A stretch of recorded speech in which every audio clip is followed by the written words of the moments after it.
Walaupun sudah 20 tahun lebih kami di Nabire, tapi ini kesempatan pertama yang kami dapat bertemu dengan orang-orang hebat buat kami. Tadi saya baca sepintas waktu masih di kantor Pak Komandan, sejarah dan Sipur 12. Luar biasa, salah satu Pak Suyanto, iya, pendirinya. Nah, kami sebagai warga Papua sangat berterima kasih kehadiran dan Sipur 12 ini sangat bermanfaat buat masyarakat khususnya di pedalaman. Kalau kita lihat pas tanggal 30-31 Desember yang lalu presiden kita ada di Papua, lalu melihat bahwa jalan tembus antar kabupaten harus dibangun. Nah, salah satu yang akan tercatat dalam sejarah adalah bapak-bapak dari Denspur 12 Nabire ini. Akan tercatat nama bapak-bapak semua. Dan tentunya para istri yang mendukung tugas suami ini pun akan tercatat dalam sejarah. Bukan begitu? Ya, jadi doakan suami yang bertugas. Cukup berat medannya, ya, khususnya halangan, rintangan secara alam, belum lagi penyakit. Kita akan berdoa supaya bapak-bapak dilindungi dan keluarga yang ditinggal juga dalam keadaan damai sejahtera. Baik, saya mulai memberikan. Oh ya, istri saya sebelah Pak Yansen, nanti bisa kenalan. Ya, orang Cirebon. Ada orang Cirebon di sini? Ada. Nah, orang Cirebon bisa ngomong mengenai istri saya, dia orang Cirebon. Saya orang Surabaya. Ya, tapi kami sudah pindah di Nabire sejak 20 tahun lebih yang lalu. Baik, begini. Saya mulai dengan sebuah pertanyaan. Menurut ibu bapak, manusia atau binatang yang perlu pemimpin dan dipimpin? Jawabannya ada dua. Satu secara fakta, dua secara logika. Ngerti ya? Saya minta jawaban pertanyaan yang satu ini ada dua. Satu secara fakta, dua secara logika. Saya ulang lagi pertanyaannya. Menurut ibu bapak, saudara-saudara semua, manusia atau binatang yang perlu pemimpin dan perlu dipimpin? Secara logika dulu. Logika. Manusia atau binatang yang perlu pemimpin dan perlu dipimpin? Binatang. Secara logika, binatanglah yang perlu pemimpin dan perlu dipimpin. Loh, betul tidak? Karena kan mereka maaf bodoh. Tapi secara fakta, manusia atau binatang yang perlu pemimpin dan dipimpin? Yang salah siapa kalau begini? Maka itu sampai hari ini kita tidak pernah menemukan ada pilkada di kalangan binatang. Loh, ada tidak? Lihat, kalau urusan baris berbaris, belalang itu jauh lebih teratur dan rapi daripada kita. Setuju saya bicara ini? Ribuan burung bisa terbang bersama-sama. Nggak punya pemimpin, nggak punya komandan, nggak pernah tabrakan. Maka itu kita nggak pernah ketemu ada burung satu karena tabrakan di udara. Pesawat tempur ada kecelakaannya. Nah, itulah fakta bahwa ternyata manusia yang perlu pemimpin dan dipimpin, binatang tidak. Kita harus belajar dari mereka dan itu sangat mengagumkan. Nah, kenapa saya mulai dengan konsep ini? Renungkan kalimat yang saya mau katakan. Hidup ini tidak akan ada masalah apabila kita mengikuti aturan dan peraturan yang ada. Saya ulangi. Hidup ini tidak perlu ada masalah kalau kita mengikuti aturan dan peraturan yang ada. Saya berkata betul atau salah? Semua itu ada aturan. Alam semesta ini pun ada aturan. Tuhan membuat aturan di alam semesta. Tapi aturan ini manusia langgar, sehingga alam jadi berubah, jadi kacau. Saya mulai dengan hidup sehat. Kitab suci masing-masing agama itu sudah mengajarkan pola makan sehat dan pola hidup sehat. Jadi sebelum manusia membuat aturan tentang pola hidup sehat, kitab suci agama itu sudah mengajarkan. Berarti Tuhan sudah mengajarkan itu. Maka kesimpulannya, kalau ada orang sakit-sakitan, bukan orang sakit ya. Kalau orang sakit pasti wajar, kita manusia. Tapi kalau ada orang sakit-sakitan, berarti dia melanggar aturan dan peraturan hidup sehat. Yang kedua, Tuhan sudah menetapkan aturan peraturan hidup berumah tangga. Itu sudah ada aturannya. Tapi kita melanggar. Nah, setiap pelanggaran peraturan dan aturan, setiap pelanggaran pasti ada konsekuensinya. Maafkan saya kalau saya katakan kalimat ini. Besar maupun kecil masalah rumah tangga, pasti suami istri sedang tidak menuruti aturan dan peraturan yang dituliskan dalam kitab suci kita. Itu pasti. Tuhan mengatur suami harus begini, istri harus begitu. Itu sudah diatur. Nah, kalau kita ikuti aturan itu, rumah tangga kita pasti bahagia. Kitab suci pun sudah mengatur anak-anak harus bagaimana pada orang tua. Orang tua harus bersikap bagaimana kepada anak-anak. Sudah diatur semuanya. Maka itu kalau kita tunduk pada aturan, hidup ini akan indah, hidup ini akan menyenangkan. Jadi kesimpulannya sampai bagian ini, kalau ada yang merasa hidup ini berat, berarti orang itu sedang tidak taat pada aturan dan peraturan. Nah, aturan dan peraturan itu ada 3 macam. Satu, aturan yang Tuhan buat. 2, aturan yang diatur oleh negara. Nah, baru ketiga, aturan alam. Ya, ada hukum adat juga di masing-masing suku. Nah, peraturan-peraturan ini harus kita ikuti, harus kita taati. Saya belajar dari semua sistem peraturan di dunia ini, ya. Satu ini yang hebat, sistem militer. Ibu bapak pernah perhatikan enggak? Semua negara di dunia ini sistem politiknya itu beda dan tidak ada yang sama. Sistem kesehatan, sistem pendidikan, sistem ekonomi, semuanya beda. Tapi yang sama seluruh dunia adalah sistem militer. Di negara manapun juga yang namanya jenjang militer, yang namanya hormat militer, yang namanya aturan militer, seluruh bangsa di dunia itu sama. Baik negara demokrasi, negara komunis, negara agama, negara apa saja, aturan militer itu sama. Jenjang kepangkatan, pendidikan itu sama. Nah, saya mempelajari ini. Mengapa Tuhan mengizinkan hanya sistem militer yang sama di seluruh dunia? Dan itu harus kita kagumi. Contoh, para pejabat negara bisa melanggar aturan seenaknya. Maka itu di Indonesia banyak para pemimpin daerah ketangkap oleh KPK. Bisa melanggar, tapi militer beda. Kalau komandan memerintahkan sebuah perintah, boleh nggak prajurit berkata, maaf komandan, istri melahirkan, itu nggak jadi begitu.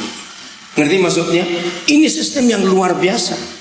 Nah, seharusnya seperti itulah kita tunduk kepada aturan yang Tuhan buat. Karena Tuhan kita adalah komandan tertinggi dalam hidup kita. Seandainya semua kita mentaati komandan tertinggi kita adalah Tuhan pencipta alam semesta, dalam semua aturannya, hidup ini akan luar biasa. Kepada yang masih bujang, masih single, di kitab suci pun ada aturannya. Ingat ya, yang sudah pacaran 14 kali jangan cari yang ke-15, nggak ada gunanya. Kenapa begitu? Aturan Tuhan berkata, manusia itu tidak akan ketemu jodoh dan pasangan yang cocok kecuali menikah dengan mayat baru cocok. Waktu saya menyelidiki hukum itu, mengapa Tuhan tidak menjamin bahwa kita bisa menemukan yang cocok? Tidak mungkin. Maka itu dalam aturan militer, untuk mau menikah dan mau bercerai itu rumitnya luar biasa. Saya banyak menolong dari beberapa orang yang saya kenal, baik dari kepolisian, baik dari TNI, urusan pernikahan yang beda agama, yang begini, ribetnya luar biasa. Dan saya setuju aturan itu. Tapi PNS dan lembaga-lembaga lain nggak ada seribet angkatan bersenjata. Betul nggak saya berkata ini? Ini aturan surga yang dipakai, dan itu sangat saya kagumi. Nah, jadi yang masih single, jangan pernah mimpi dapat yang cocok kecuali menikah dengan siapa? Mayat. Ingat itu baik-baik. Jadi kalau pacaran jangan cari yang cocok. Carilah yang bisa saling menerima kekurangan masing-masing. Ya. Setuju? Nah, jadi yang sudah pacaran 14 kali putus, kembali coba cari yang nomor 6 belum menikah enggak? Yang ke-8 sudah menikah atau belum? Coba balik lagi ke sana. Percuma, enggak akan ketemu yang cocok. Ini fakta. Nah, artinya, maaf saya berkata, kalau sudah menikah ternyata tidak cocok, izinkan saya berkata kalimat ini. Perceraian bukan jalan keluar masalah rumah tangga. Kenapa? Kalau toh bercerai, ingat di kesatuan TNI dan Polri menikah dan bercerai itu sangat rumit, dan saya hormati aturan itu. Kalau toh memaksa bercerai, begini prinsipnya. Kalau menikah lagi tetap ketemu yang tidak cocok. Setuju tidak? Nah, daripada nikah 2 kali nggak cocok lagi, ya tetap yang pertama aja lah. Karena nggak akan ketemu yang cocok. Selama kita menikah dengan yang namanya manusia, ingat 3 hal penting. Pikiran suami istri sulit disatukan. Kemauan suami istri sulit disatukan. Perasaan suami istri sulit disatukan. Maka itu nggak ada yang cocok kecuali apa tadi? Menikah dengan mayat. Karena mayat nggak punya pikiran, nggak punya perasaan, nggak punya kemauan. Itu baru aman. Nah, untuk itu belajarlah untuk saling menyesuaikan. Izinkan saya mengatakan kata biadab. Maaf, ini kata jelek. Kalau ibu bapak saudara-saudara mendengar kata biadab, yang muncul apa di pikiran ini? Ini orang kayak apa kira-kira? Bukan jahat, biadab. Coba apa yang muncul di pikiran kita? Beri saya kata lain, biadab. Ayo, jangan takut salah. Salah pun tidak dihukum di sini. Pak Komandan baik. Apa kata biadab? Kata lainnya biadab. Apa? Bangsat. Oke, bagus. Apalagi? Brengsek. Kurang kuat. Oke, begini. Saya percaya tidak ada seorang pun yang suka dikatakan biadab. Tapi saya menemukan dalam pernikahan banyak kali kita ini biadab. Wih, kok gak enak sekali. Begini kata biadab. Seorang biadab itu bukan pembunuh, bukan pemerkosa, bukan perampok. Ada yang lebih jahat daripada 3 hal ini. Maaf saya harus ngomongin, supaya aturan rumah tangga itu kita pakai baik-baik. Kenapa saya mulai dengan rumah tangga? Segala sesuatu itu dimulai dari rumah. Setuju saya ngomong ini? Segala sesuatu dimulai dari rumah. Orang mau hidup sehat, saya stop dulu kata biadab, nanti saya kembali. Orang mau hidup sehat bukan dia mampu membeli vitamin dan obat-obatan yang mahal, bukan karena orang itu mampu membeli alat penjernih air yang mahal di rumah. Tidak. Orang bisa beli obat-obatan dan vitamin yang mahal-mahal. Orang kaya itu bisa membeli penjernih air minum untuk kesehatan. Tapi kalau hampir tiap hari suami istri isinya pertengkaran, bisa hidup sehat tidak orang seperti itu? Tidak. Yang kedua, semua orang tua pasti mikir pendidikan anak. Tidak ada orang tua nggak ingin anaknya pintar. Maka ada orang yang duitnya banyak, menyekolahkan anaknya di sekolah yang terbaik. Bayar mahal tidak apa-apa, kami mampu. Demi kepintaran masa depan anak, orang tua panggil guru-guru les untuk memberi les di rumah. Pertanyaan saya, kalau hampir tiap hari papa mama ini bertengkar, anak itu bisa pandai tidak? Tidak. Jadi di rumah ini penting. Yang ketiga, orang bisa kerja dengan penghasilan yang sekian banyak, kekayaannya luar biasa. Tapi kalau hidup suami istri tidak harmonis, ada arti nggak kekayaan itu? Tidak. Akhirnya menikmati siapa? Pembantunya. Mereka nggak bisa nikmati karena ribut terus. Jadi ibu bapak saudara yang terhormat, di rumah ini segala-galanya. Karier seseorang tidak akan meningkat. Bagaimana tiap kali mau berangkat bekerja sudah capek dulu, belum sarapan sudah ribut pagi-pagi. Capek nggak hidup seperti itu? Nah, ini rahasianya.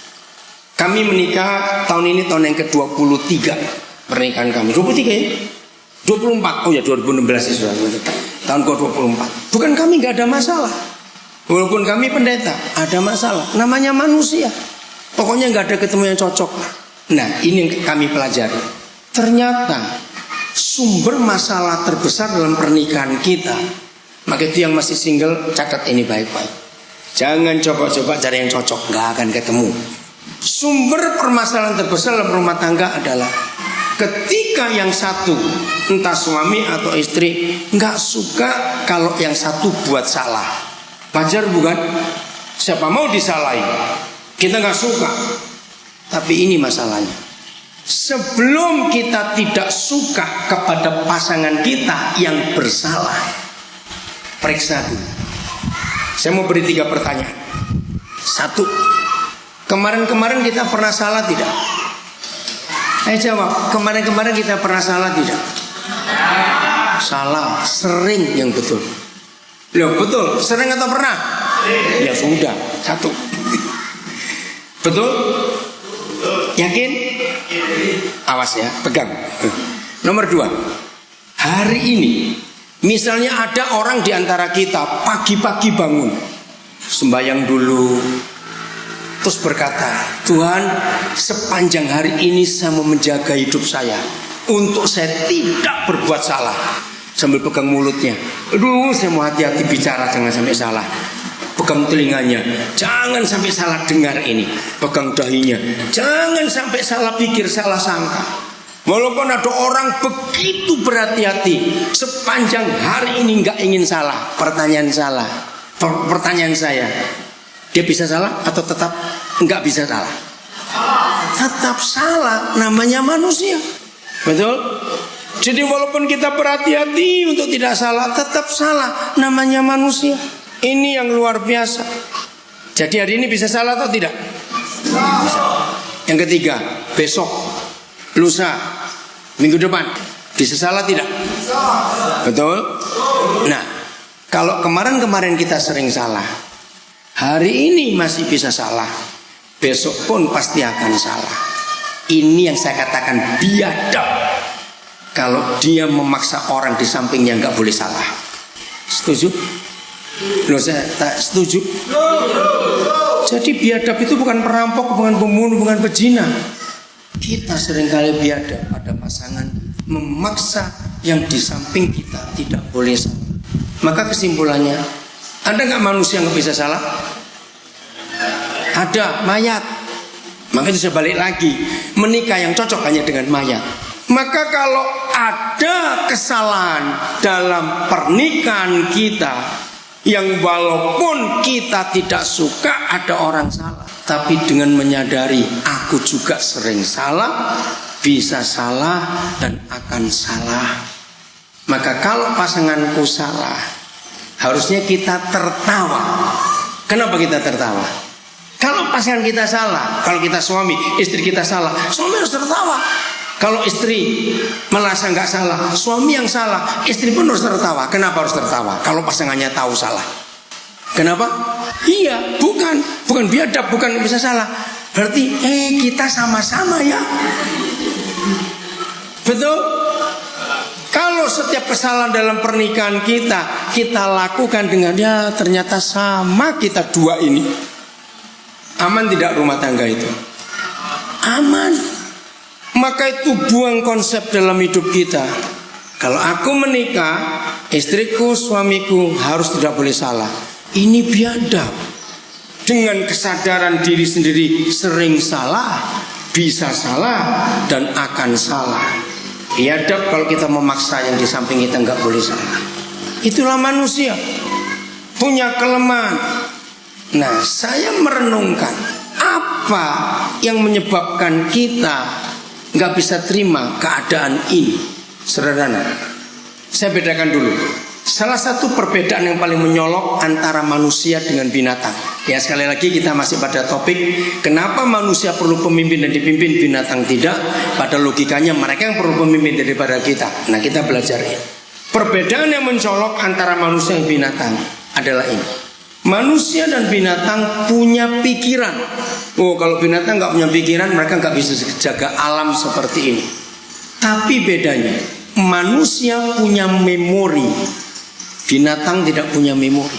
Apa bedanya memori dan pikiran? Pikiran ini untuk survive dalam hidup.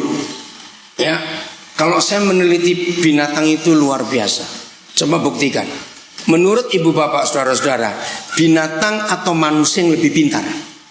Wih, pintar semua. Jauh lebih pintar binatang daripada manusia. Saya beri contoh. Siapa pernah kagum dengan sarang burung? Kalau mereka membuat sarang burung pakai fondasi enggak? Coba di Densipur ini buat rumah enggak pakai fondasi? Roboh. Pertanyaannya, kita sering lihat badai enggak? Alami badai enggak? Oke, ini penting. Hampir tidak pernah kita melihat kalau ada badai, begitu selesai ada sarang burung jatuh, nggak pakai fondasi. Ibu bapak pernah perhatikan burung nggak pernah ngikat sarangnya? Dia jawab, pernah nggak diikat sarangnya? Tidak. Itu cuma diletakkan di antara dahan. Saya waktu masih kecil saya suka memperhatikan burung-burung. Ayo, siapa pernah coba ikat tangan kita ke belakang dua-dua, pakai mulut kita cari ranting, cari daun, cari rumput buat sarang burung? Bisa tidak?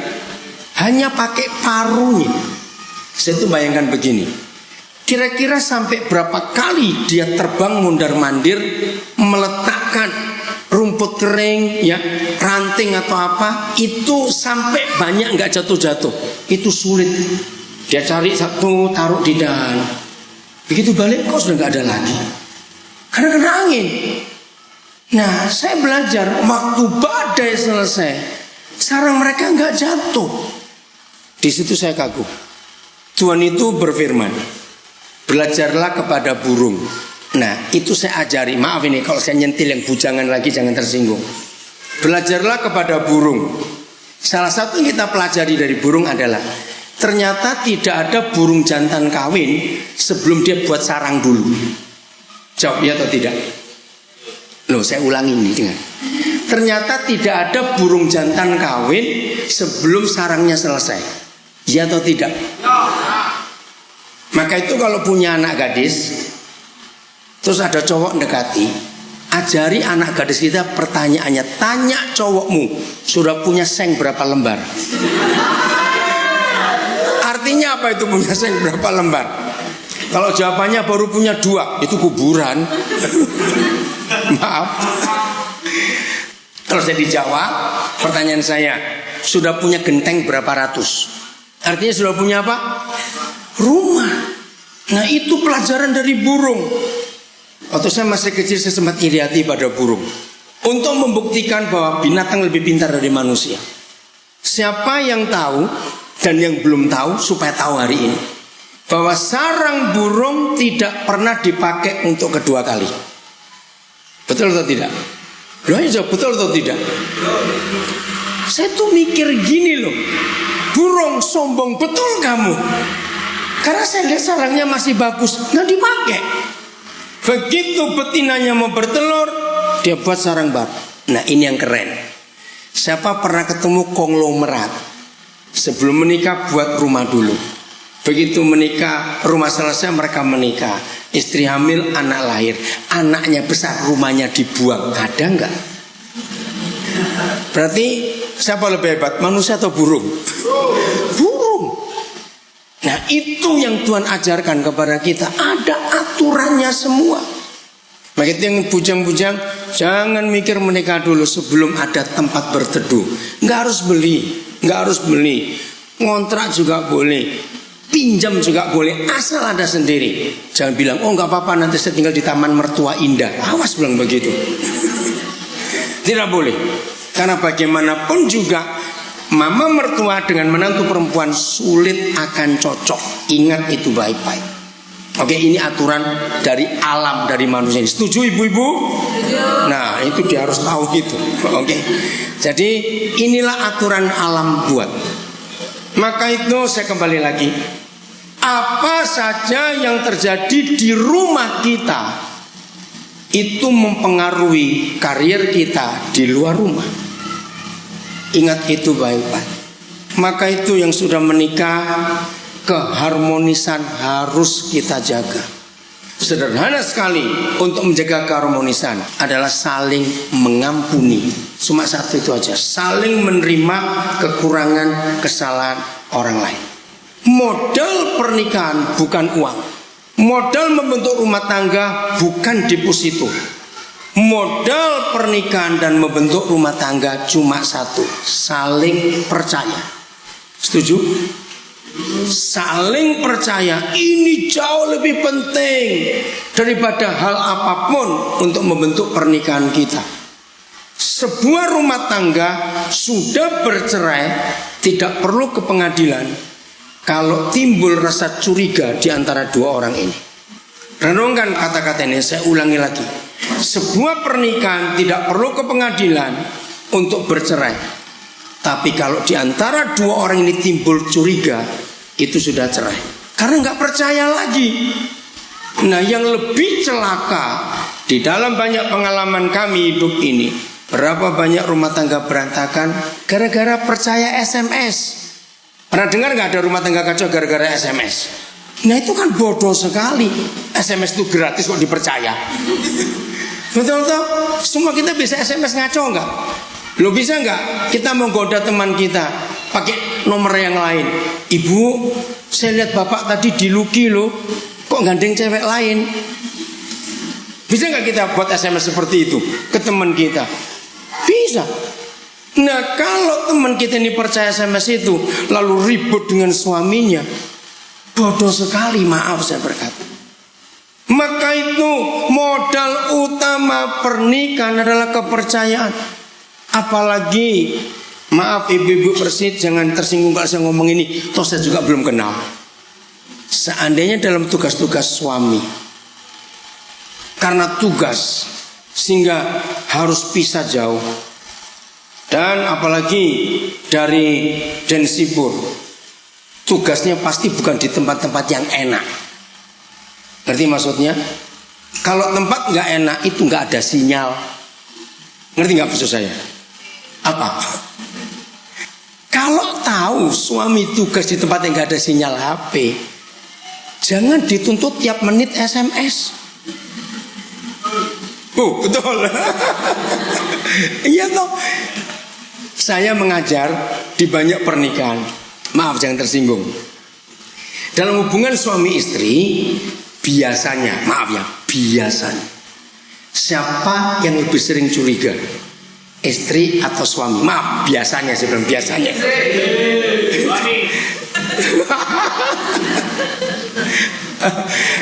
Sudah tahu lah, nggak usah dijawab. Maaf ya ibu-ibu persit, maaf. Saya ngajari begini. Kalau ada istri-istri sulit percaya suaminya, baru keluar 5 menit di SMS, sampai mana? Dengan siapa? 10 menit di SMS lagi. Nah, saran saya, hari ini selesai pertemuan, ke kota, cari CCTV, taruh di atas kepala suaminya. Loh, ya supaya nggak curiga terus gitu maksudnya. Maaf ya Bang. Nah, ini bahaya.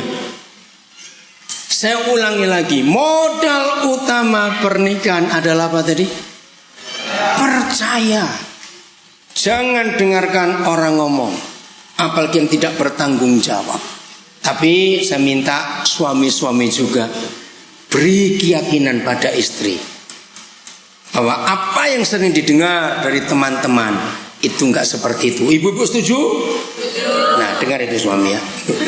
Tunjukkan dari sikap kita sehingga istri itu enggak selalu curiga. Begini masalahnya. Yang masih punya anak bayi lebih bagus untuk ngerti. Yang sudah besar akan ingat lagi. Yang belum menikah nanti kalau punya anak ingatin. Anak-anak bayi itu sangat merasa kalau ayah ibunya ada apa-apa. Betul atau tidak? Walaupun ayah ibunya nggak ribut pakai suara, tidak, tapi saling jengkel saja. Anak-anak bayi itu akan gelisah kalau malam. Nah, orang-orang tua dulu berkata, oh kembung, terus cari minyak telon. Ternyata kembung bukan anaknya, bapak ibunya lagi kembung. Betul tidak saya ngomong ini? Mereka itu perasa sekali. Maka itu ketika kita lupa bahwa kita sedang ada masalah, anak-anak kita itu jadi alarmnya. Bunyi dia, rewel, gelisah. Nah, sebelum kita panik untuk ngobati anak itu, rendahkan hati suami istri, katakan, ayo kita periksa. Jengkel apa kamu dengan aku? Coba. Kadang-kadang kita nggak tahu kalau pasangan kita lagi jengkel. Jadi anak-anak kita itu sebagai alarm yang Tuhan beri. Sebelum kita lebih parah dalam ketidakharmonisan, mulai dari hal-hal kecil. Mulai. Jadi yang punya anak bayi ingat itu. Maka itu ketidakpercayaan itu bahaya untuk pernikahan. Belajar untuk percaya ibu-ibu kalau suami karena tugas di tempat yang terpencil, tidak ada sinyal HP sehingga nggak memberi kabar. Belajar percaya. Begitu pula suami, yakinkan istri untuk itu supaya istri juga rasa aman. Nah, ini perlu kepercayaan masing-masing. Pokoknya kalau di rumah itu harmonis, di luar rumah pasti hebat. Setuju saya berkata ini? Kalau saya ulangi, kalau di dalam rumah itu harmonis, di luar rumah pasti hebat. Karier akan terus meningkat. Untuk apa saja itu penting. Lebih percaya suami dan istrinya daripada percaya ke orang lain. Masalah anak-anak, ini yang berikut. Anak-anak pun akan jadi tolok ukur bagaimana keberhasilan kita di luar rumah. Izinkan saya mengatakan kalimat ini. Sehebat apapun karier kita dalam tanggung jawab dan tugas yang berbeda-beda, tapi kalau anak-anak kita buat ulah, kita sebagai orang tua malu nggak? Sangat malu. Dan bukan cuma malu, maaf saya harus ngomong ini. Di luar rumah, karier kita, posisi kita, kedudukan kita dipandang orang. Tapi ketika orang tahu anak kita berantakan, posisi hormat itu stabil atau turun di mata orang? Ayo, stabil atau turun? Turun. Buat saya punya istilah ini. Anak-anak kita adalah ijazah kita untuk hidup. Ngerti kalimat ini? Anak-anak kita adalah ijazah kita. Ngerti nggak maksudnya? Jadi apapun yang kita buat, tanda lulus kita adalah anak-anak kita. Di mata orang, bagaimana anak-anak kita? Nah, ternyata anak-anak kita itu adalah fotokopi atau duplikat kita. Saya beri bukti. Kembali contoh binatang. Ini memoria, nanti kita kembali ke situ. Kalau ada di antara kita, ya, punya seekor anak sapi. Begitu anak sapi itu lahir, induknya mati. Ternyata di rumah kita dan di tetangga-tetangga kita tidak ada orang yang berternak sapi. Ini peternakan kuda. Berarti di sekitar rumah kita ada ribuan kuda. Nah, sejak sapi satu ini lahir, dia nggak pernah ketemu sapi manapun juga. Yang dia tahu cuma kuda. Pertanyaan saya, dia akan tetap jadi sapi atau ketularan jadi kuda? Ribuan, satu lawan ribuan. Ayo mikir. Ibu-ibu jawabnya. Ayo. Satu sapi nggak pernah ketemu sapi lain, cuma ketemu kuda sampai dia dewasa. Dia tetap sapi karakternya atau dia akan bersifat seperti kuda? Nah, ada yang jawab seperti kuda. Ini faktanya. Binatang tidak pernah terpengaruh dengan lingkungan. Betul tidak? Ini yang luar biasa. Begitu pula anak ayam. Kalau ibu bapak punya seekor anak ayam, cuma satu telur, netas. Dan waktu dia netas sampai dia sebelum dipotong misalnya, kumpul bebek, dia nggak akan jadi bebek. Walaupun dia nggak pernah ketemu ayam seumur hidup. Ini fakta. Artinya manusia itu makhluk peniru. Binatang bukan peniru. Contoh lain, perlu tidak kita ajar anak burung terbang? Ayo, perlu tidak kita ajar anak burung terbang? Nganggur orang itu.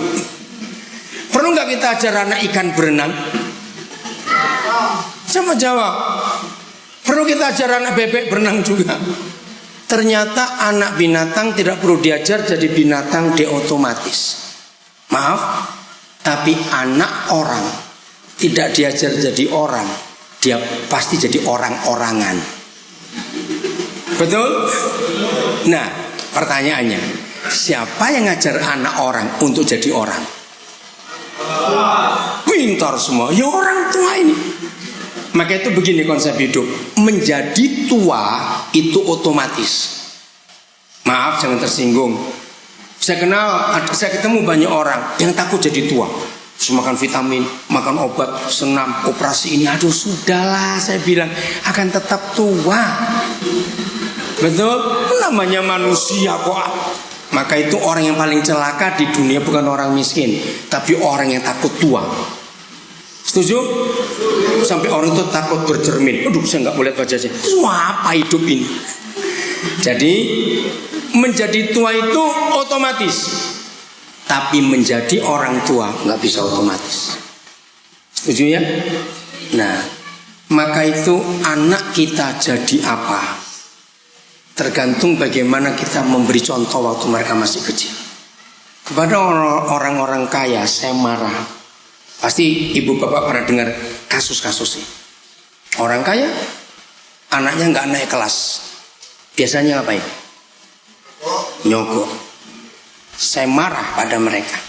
Kamu ngajari anakmu jadi koruptor, jadi penjahat waktu dewasa. Lu kenapa? Kan saya punya uang. Nah itu dia. Anak yang tidak diajar bertanggung jawab, lalu uang yang maju bisa merubah keputusan. Inilah calon koruptor yang akan datang. Jadi seharusnya bagaimana? Begini, ajari anakmu tetap tinggal di kelas. Walaupun bapak rugi, harus bayar SPP lagi. Kamu malu, tapi ini kesalahanmu karena kamu gak belajar rajin. Tetap di kelas. Bapak dukung kamu, walaupun bapak sedih. Percaya anak ini sampai tua, sampai mati nanti belajar bertanggung jawab. Loh ya atau tidak? Jadi gurunya adalah kita. Contoh yang paling umum, bapak dikejar orang salah, utang atau apa, telepon, bapak ada? Tidak ada. Bapaknya ngomong tidak ada. Maka anak ini belajar jadi penipu dan pembohong karena bapaknya ngajar. Nah, manusia itu peniru. Ingat ini baik-baik. Kalau binatang tidak peniru. Maka itu kalau ada orang tua, mungkin teman ibu bapak yang marah, yang kecewa dengan anaknya, ingatkan bahwa apa yang dibuat anak sekarang itu hasil dari kita waktu mereka masih kecil, tanpa kita sadari. Contoh lain, maaf, kembali orang kaya saya beri contoh. Punya masalah, berat masalahnya, anak-anak merasakan, takut. Terus bapaknya telepon. Maaf, biasa orang kaya dengan pejabat ada urusan apa, telepon. Datang pejabat itu ya ke rumah, entah dia bupati, entah dia jenderal, pokoknya pejabat. Terus kasak kusuk. Terus anak itu melihat bapaknya keluarkan uang sekian misalnya. Berapa hari kemudian masalah selesai. Maka anak belajar, oh begitu cara menyelesaikan masalah. Cari pejabat, pakai uang. Maka itu maaf saya berkata, rusaknya pejabat di Indonesia, itu yang merusak adalah orang-orang kaya. Setuju saya bicara ini? Itu yang merusak. Mengerikan sekali. Itu sebabnya ibu bapak, sebagai orang tua untuk anak-anak kita, belajar untuk jujur dan adil. Jadi kalau semua kita mulai dari rumah, hasilnya luar biasa. Setuju? Hasilnya dan dampaknya itu pasti luar biasa. Bagian terakhir, ini penting sebagai kesimpulan untuk hari yang kita melihat. setiap kali keluar kalimat ini untuk anak-anak kita. Mengapa kalian gak bisa mengerti ayah ibumu begini? Ayah ibu yang terhormat, kalimat itu sangat salah. Kenapa salah? Dengarkan pertanyaan ini. Antara kita sebagai orang tua, ayah ibu, dengan anak-anak kita, siapa yang pernah jadi siapa lebih dulu? Ngerti pertanyaannya? Antara kita orang tua dengan anak-anak kita, siapa yang pernah jadi siapa? Ngerti nggak pertanyaannya? Iya, siapa yang pernah jadi siapa? Orang tua pernah jadi anak-anak, dan anak-anak belum pernah jadi seperti kita. Nah, ini logikanya. Logikanya, orang tua atau anak yang harus ngerti siapa? Ayo jawab. Orang tua atau anak yang harus ngerti siapa? Nah, ya jelas kita orang tua yang harus belajar mengerti anak. Setuju? Jadi bukan anak yang harus ngerti kita. Akhirnya banyak anak-anak merasa stres di rumah sebab orang tuanya memaksa untuk mereka ngerti kita. Itu salah besar. Inilah konsep yang kita harus pakai dalam hidup kita selama kita hidup. Maka kalau di rumah kita jaga baik-baik hubungan suami istri, hubungan orang tua anak, anak orang tua, percayalah karier kita ke depan akan hebat. Saya akan kembali pada memori. Seringkali kita sulit mengampuni pasangan kita karena kita menyimpan memori masa lalu. Nah, binatang itu nggak pernah punya memori. Mereka cuma punya pikiran. Maka itu binatang nggak pernah nyimpan hal-hal yang dulu. Manusia suka nyimpan yang dulu. Berapa kali suami istri, tiap kali ada benturan, biasanya muncul, ingat ya 4 tahun yang lalu, ingat ya ibumu pernah berkata apa? Nah, kalau kita ngomongin ibunya, berarti kita ngomongin siapa? Ibu mertua. Ya tersinggung dong yang punya, yang jadi anaknya. Maaf, apalagi kalau ibu mertua sudah meninggal, itu lebih menyakitkan lagi. Maka itu jangan menyimpan kesalahan-kesalahan masa lalu dalam hubungan suami istri. Itu berbahaya sekali. Setelah tadi kita dengar bahwa sistem militer itu sistem yang luar biasa penghormatan, tapi saya ingatkan, maafkan para prajurit kalau saya berkata ini, maafkan saya. Percuma kita itu hormat pada pimpinan dan komandan kita kalau ada pribadinya di situ. Setuju saya bicara ini? Itu percuma. Berarti kita menipu diri kita sendiri. Tuhan mau semua kita tunduk pada aturan, ada ataupun tidak yang membuat aturan itu. Ngerti maksud saya? Kalau sepanjang hidup kita mentaati aturan dan peraturan, walaupun tidak kita lihat yang membuat aturan itu, maka kita akan jadi orang yang sukses. Maka anak-anak kita pun akan belajar dari orang tuanya bahwa mentaati peraturan tidak harus ada yang memberi peraturan. Kita sebagai orang tua pun akan kecewa kalau anak-anak kita hormat kepada kita, kalau kita pas di rumah dan dilihat mereka. Sedih nggak kita sebagai orang tua kalau anak-anak kita hormat kita seperti itu? Seharusnya anak-anak kita pun tetap respect dan hormat kepada kita walaupun tidak ada orang tuanya. Seperti itu hidup kita. Ada komandan atau tidak, belajarlah untuk tetap patuh pada aturan. Karena itu konsep. Nah, pasti sudah bertanya, lalu yang paling tinggi tunduknya pada siapa? Pada hukum, pada konstitusi. Konstitusi atau hukum itulah wakil Tuhan yang ada di dunia. Konstitusi dan hukum dibuat supaya ada aturan. Nah, di sini kita kagum, binatang nggak perlu konstitusi. Mereka lebih taat pada aturan yang sudah ada. Padahal mereka nggak punya tulisan loh untuk membaca aturan-aturan itu. Kita ini punya tulisan, seringkali kita bandel. Betul? Berarti kita harus malu pada binatang, karena mereka lebih tertib dan lebih taat daripada kita. Ayo mulai hari ini ambillah kesepakatan, ikuti aturan dan peraturan. Hidup ini sehat, hidup ini bahagia, hidup ini sukses. Setuju? Saya ulangi, mulai hari ini ambil keputusan, taati aturan, taati peraturan, maka hidup ini sehat, hidup ini bahagia, hidup ini sukses. Ulangi kalimat ini 1, 2, 3. Taati aturan dan peraturan, pasti hidup ini sehat, bahagia dan sukses. 1, 2, 3. Taati aturan dan peraturan, maka hidup ini sehat, bahagia dan sukses. Sampai setua apapun kita. Sampai ketemu lagi. Tuhan memberkati semuanya.